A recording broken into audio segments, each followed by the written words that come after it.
جو ہے ہم کیئرفل ہیں ان گیونگ دا انٹرویوز. دنیا میں کوئی ایسا لیڈر نہیں ہے جو اتنے زیادہ انٹرویو دیے ہوں جس نے گزشتہ چند برسوں میں جتنے کہ عمران خان صاحب نے دیے ہیں. تو یہ جو ایک پوری ان کی تھنکنگ اور اسٹریٹجی ہے اس پہ ان کو نظر ثانی کرنے کی ضرورت ہے. اس کے بعد ان کی میڈیا ٹیم کی ذمہ داری ہے کہ وہ دیکھیں کہ جو انٹرویو کرنے آ رہا ہے وہ کس کانٹیکس سے آ رہا ہے, اس کے پیچھے کون ہے, کہیں اس کو ہمارے دشمنوں نے تو نہیں بھیجا انٹرویو کرنے کے لیے. اور یہ مسلسل پی ٹی آئی کی ٹیم جو ہے اس سے بیکاز یہ ہوم ورک نہ کر سکتے, یہ سارا کا سارا فیلئر جو ہے یہ ہوم ورک نہ کرنے کے نتیجے میں ہے. اور میں یہ ایکسپیکٹ کرتا ہوں کہ دس مومنٹ آنورڈس یہ پہلے ایک ریسرچ کریں گے, جو انٹرویو کرنے آتا ہے اس سے پوچھیں گے کہ انٹرویو آپ نے کن چیزوں پہ کرنا ہے, کون سے 6 7 5 پوائنٹس ہیں, ہم یہ سمجھتے ہیں کہ یہ پوائنٹس اس وقت امپورٹنٹ ہے. اب آپ کو یہ بات عجیب اس لیے لگ رہی ہو کہ آپ سب کے ذہنوں میں یہی ہے کہ انٹرویو کرنے والا جو ہے اس پہ کبھی بھی قدغن نہیں ہوتی, وہ کچھ بھی پوچھنا چاہتا ہے. ایسا نہیں ہے. پاکستان میں بہت حد تک کیسے ہوتا ہے, عمران خان نے تو کبھی بھی جو ہے ٹیلی ویژن اینکر پرسنس کو پہلے نہ کوشچنس دیے ہیں نہ ان کے اوپر کوئی ریسٹرکشن لگائی ہے. لیکن آپ دیکھ لیں کہ نواز شریف صاحب نے کتنے انٹرویو دیے ہیں, شہباز شریف صاحب نے کتنے انٹرویو دیے ہیں, آصف علی زرداری صاحب نے کتنے اوپن انٹرویو دیے ہیں, ہندوستان کے پرائم منسٹر جو ہیں نریندر مودی انہوں نے کتنے انٹرویو دیے ہیں. کسی کی مجال ہے کہ نریندر مودی کے پاس آئے اور غلط قسم کا انٹرویو کر کے وہاں سے چلا جائے, بیکاز ان کی ٹیم اگر اول تو وہ دے ہی نہیں رہے وہ بڑے, لیکن اگر کوئی انٹرویو وہ دیں گے تو اس میں بڑی کیئرفل مینجمنٹ ہوگی, اسے سمجھا جائے گا کہ کیا اگلا بندہ کس پوائنٹ آف ویو سے آ رہا ہے. اور وہ پھر کبھی مزید بھی ایکسپلین کروں گا. امریکن جو اس میں اسٹریٹجی ہے وہ یہ ہے کہ انٹرویو بہت چھوٹے دیے جائیں. اگر انٹرویو دینا ہے تو 9 منٹ کا انٹرویو دیں, 10 منٹ کا انٹرویو دیں. پہلے پوچھا جاتا ہے کہ آپ کیا پوچھنا چاہتے ہیں, ہمیشہ پوچھا جاتا ہے. جب میں نے سیکرٹری آف اسٹیٹ کے میں نے 4 دفعہ میں نے ان کے ساتھ انٹریکشن کیا ہے. آپ کو کوشچنز براڈلی دینے پڑتے ہیں, ضروری نہیں کہ آپ ایگزیکٹلی اسی کی سینٹینس کے ساتھ اسٹرکٹ اسی کے ساتھ آپ رہیں, تھوڑا سا اس میں ڈائگریشن ہو سکتی ہے. لیکن اگر آپ انٹرویو سے بہت زیادہ پیچھے ہٹیں گے تو جو انٹرویو کروانے والی ٹیم ہے وہ اس پہ ریئیکٹ کر سکتی ہے, انٹرویو کانفیسکیٹ ہو سکتا ہے, جھگڑا پیدا ہو سکتا ہے. یہ پورا ایک نارم اور کنونشن ہے جو پاکستان میں بھی اس کی فیملیئرٹی نہیں ہے, اور تحریک انصاف اس معاملے میں خاصی نکمبی ہے. تو آئی ہوپ کہ میرے یہ جو کامنٹ ہیں مجھ سے ناراض ہونے کے بجائے تحریک انصاف کی ٹیم تھوڑا سا سر جوڑے گی, جو 2 4 5 لوگ ہیں, اور ذرا غور سے اسے دیکھیں گے کہ اس کا مطلب ہے کیا, میں کیا رہا ہوں اس حوالے سے. موونگ فارورڈ, میں نے غریدہ فاروقی کا ذکر میں نے آپ سے کر دیا. ویکیپیڈیا کو پاکستان میں کھول دیا گیا. میں نے اس کو بڑا اپریشیٹ بھی کیا کہ شہباز شریف صاحب نے بتایا گیا کہ ان کی منسٹریز نے بڑی میٹنگ ہوئی, سب کچھ ہوا, اور شہباز شریف صاحب نے آرڈر دیا کہ ویکیپیڈیا کو کھول دیا رہے. لیکن اندر کی کہانی جو اس کے نیچے ہی لوگوں نے لکھی ہوئی ہے, مجھے بھی شک تھا, لیکن چونکہ میرے پاس کوئی ایویڈنس نہیں تھی. پاکستان میں جو مین اسٹریم میڈیا ہے, جو اخبارات ہیں, اتنا جھوٹ لکھتے ہیں through the crime of omission and commission, یعنی جھوٹ لکھتے ہیں اور جو بہت سا سچ ہے اس کو پرنٹ اور پبلش نہیں کرتے. یہ پاکستان کے تمام اخبارات کا یہ جرم ہے, اور انگریزی اخبارات اس معاملے میں بدرجہ تم بہت زیادہ آگے ہیں. میں اکثر ہی ذکر کرتا رہتا ہوں اس کا. یہاں پر جو چیز سمجھ آ رہی ہے وہ یہ کہ ویکیپیڈیا کسی سیکریلیجیس یا بلاسفیمس کانٹینٹ کی وجہ سے پاکستان میں اس کو نہیں روکا, بلکہ جو جنرل صاحب ہیں جن کو باجوہ صاحب نہیں, ان کے لوئلسٹ ہیں, تو out going army chief general Bajwa نے ان کو چیئرمین پی ٹی اے بنایا, پاکستان ٹیلی کمیشن اتھارٹی. انہوں نے ویکیپیڈیا کو بلاک ہی صرف اس لیے کیا ہوا تھا. سارا جو ان کا دکھڑا تھا, ان کا جو غم اور دکھ تھا کہ ویکیپیڈیا میں ایک انٹری تھی جو جنرل قمر جاوید باجوہ کی فیملی کی کرپشن کی پوری داستان وہاں پہ تھی. تو ویکیپیڈیا کو بلیک میل کیا گیا, چونکہ یہ ایک اوپن سورس میڈیا ہے, اس کو یہ کہا گیا ہوگا کہ چونکہ اوپن سورس ہے, ارسپانسبل ہے. جنرل باجوہ کی کرپشن تو ابھی تک کوئی آفیشلی ڈیٹرمن نہیں ہوئی ہے, کسی عدالت میں نہیں کی, اور یوں ویکیپیڈیا کو بلیک میل کر کے جنرل باجوہ کی خاطر ویکیپیڈیا کو بند کیا گیا, اور پھر اس کے بعد اس کو کھولا گیا. اور اب پرائم منسٹر شہباز شریف جو ہیں وہ اس سازش کا حصہ لگ رہے ہیں, ان کو کریڈٹ بھی دیا گیا. اس سے پاکستانی نظام کے بارے میں کوئی الفاظ استعمال نہیں کرنا چاہتا. I just leave to your imagination and judgment, what you really think about this country. یہ کس قسم کا ملک ہے, یہاں پہ کس قسم کا ایلیٹ کنٹرول ہے, اور اس کا فیوچر جو ہے, اس قسم کے ایلیٹ کنٹرول رن اسٹیٹ کا مستقبل آپ کو کیا نظر آتا ہے. I just leave that question to you. A P C all party conference جو ہے, جو 7 تاریخ کو پہلے بلائی تھی, اب اس کو 9 تاریخ کو کر دیا گیا. وجہ نہیں بتائی گئی کیا وجہ ہے, لیکن یہ آل پارٹی کانفرنس ہے, اس کا جو سب سے مذکر خیز صورتحال ہے وہ یہ کہ یہی 13 جماعتیں جو آل پارٹی کانفرنس میں ہوں گی, یہ آپس میں ویسے بھی کولیشن پارٹنرز ہیں اور اس حکومت کے اندر بیٹھے ہوئے ہیں, پارلیمنٹ کا حصہ ہیں. انہیں ایک آل پارٹی کانفرنس کیوں کرنی ہے؟ دس ڈیفائز لاجک. اور یہ آل پارٹی کانفرنس کا در حقیقت ایجنڈا کیا ہے؟ کہا جا رہا ہے دہشت گردی اور حکومت کے سامنے جو چیلنجز ہیں. اس کے اوپر بھی ڈان اخبار جو اداریہ لکھ رہا ہے, بعض اینکرز بڑے ٹویٹ کر رہے ہیں, وہ اس طرح سے ہے جیسے یہاں پاکستان کے سیاسی مسائل کا حل نکالنے کی کوئی کوشش کی جا رہی. لگ نہیں رہا, فرام دا سمٹمس یہ لگ رہا ہے کہ یہاں دہشت گردی کے خلاف ایک بڑی جنگ کرنے یا کارروائی کرنے کے لیے ایک کنسنسس پیدا کرنے کی کوشش کی جا رہی ہے، اور تحریک انصاف کو ٹھیک طرح سے سمجھ نہیں آ رہا کہ اس اے پی سی کا ایجنڈا کیا ہے، بیکاز پہلے انہوں نے کہا ہم نہیں جائیں گے، پھر شاہ محمود قریشی صاحب نے کہا کہ ہمارے خلاف اگر مار دھاڑ اور نیگیٹو کارروائیاں بند کی جائیں تو پھر ہم جانے کے اوپر غور کر سکتے ہیں۔ اب یہ کہا جا رہا ہے کہ ہمیں چونکہ پراپر ریٹن انویٹیشن نہیں ملا پھر ہم جائیں گے، تو تحریک انصاف شاید نہیں جائے گی، لیکن اس اے پی سی کا کوئی بھلا پازیٹو ایجنڈا مجھے نظر آ بھی نہیں رہا۔ ویسے بھی کسی کی جو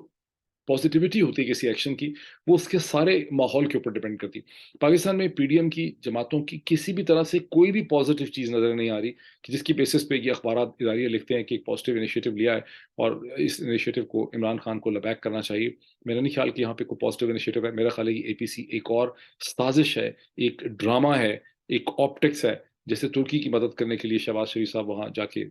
رجب طیب اردوغان سے گلے مل کے لگ کے رونے کے لیے وہاں پہ جانا چاہتے ہیں۔ بال ابھی اتنا ہی ہے، پھر میں واپس آؤں گا with more issues in a few hours. Thank you.